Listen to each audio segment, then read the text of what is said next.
You've had a cat in your house. You fed it, housed it, filmed it, and called it your pet. But what if you had it completely backwards? Because here's what the science actually says. We didn't domesticate cats. We didn't tame them, select them, or shape them into what they are today. Cats did that themselves. And then, once they were inside, they went several steps further. They evolved a set of psychological tools specifically designed to manipulate the human brain, tools that are still running on you right now, every single day. And the most unsettling part, it worked so well that we built entire religions around them. This is the real story of how cats took over the world, and it has nothing to do with us. To understand what makes cats so strange, you first need to understand how dogs happened, because dogs are what domestication is supposed to look like. Wolves came near human campfires. Humans left scraps. The wolves that were friendlier, calmer, less likely to bite, they got more food. They had more pups. Those pups inherited the calm genes. Generation after generation, humans selected the traits they wanted. We shaped dogs from the outside. We were in control the whole time. Dogs are a human invention. Cats did none of that. No human decided to tame a wild cat. If you've ever tried to grab a wild animal, you already know how that ends. What happened with cats was something much stranger. And it started 10,000 years ago, in the Middle East, in a place called the Fertile Crescent. 10,000 years ago, humans did something they had never done before. They stopped moving. They planted crops, built permanent villages, and stored food, specifically grain, in large quantities. And grain attracts rats. Lots of them, and rats attract wildcats who want to eat them.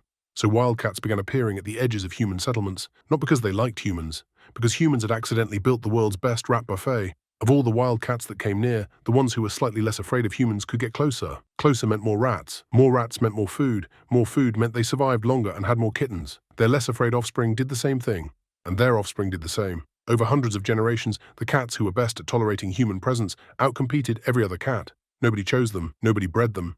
They filtered themselves. Scientists call this self-domestication, and the DNA proves it. Modern house cats are genetically almost identical to Middle Eastern wildcats, far more similar than wolves are to dogs. Dogs were reshaped by thousands of years of human selective breeding. Their DNA shows it.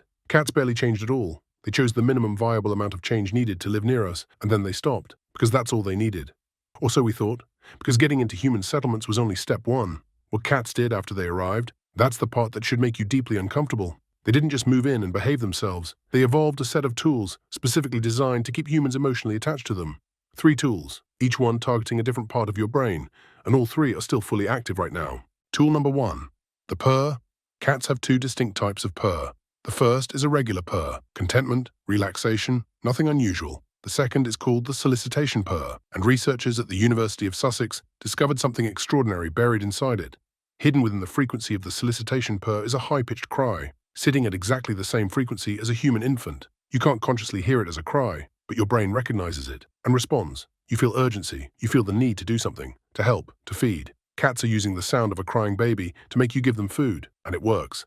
Every single time. Tool number 2, the slow blink. Cats have a behavior they perform exclusively with humans. Not with other cats, not with other animals, only with us. That half-closed, drowsy look your cat gives you from across the room. A study in Scientific Reports found it's a deliberate social signal, and when humans slow blink back, it increases bonding responses in the cat. Think about what that means. We are performing a greeting ritual that cats invented, for cats, to keep us emotionally attached to them. You thought that was affection. It was conditioning. Tool number 3, the meow. This one is the strangest of all. Adult cats do not meow at other cats.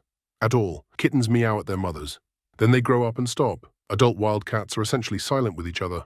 The meow, that sound you associate entirely with cats, is a communication system that evolved specifically and exclusively to talk to humans. Cats developed an entire language, just for us, to get what they want from us, and we never even noticed. And these tools didn't just work on individual humans, they worked on entire civilizations. In ancient Egypt, cats went from wild animals at the edge of settlements to objects of religious worship in roughly 4,000 years. The goddess Bastet had the head of a cat. Killing a cat was punishable by death. Archaeologists have found burial sites with hundreds of thousands of mummified cats. More than any other animal in Egyptian history, cats went from pest control to gods in 4,000 years. That is not a coincidence. That is a strategy. And when Egypt fell, the cats didn't fall with it. They were already everywhere.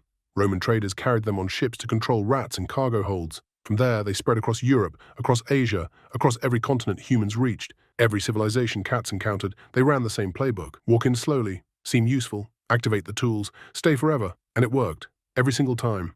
Today, there are 500 million domestic cats on Earth, the most numerous carnivore in human history. We feed them twice a day.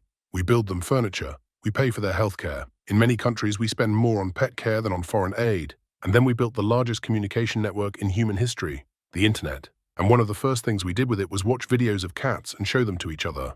Cat content is among the most watched media on the planet. We gave cats their own broadcast system, and we did it completely voluntarily. So here is the question I cannot stop thinking about. Who domesticated who? Dogs were shaped by humans through thousands of years of deliberate selective breeding.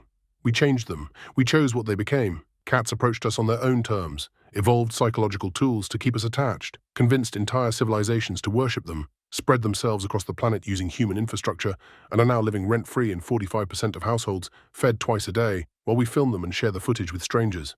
We didn't create cats. Cats created a version of humans, specifically a version that would take care of cats, and then they moved in. The most unsettling part? The tools haven't changed.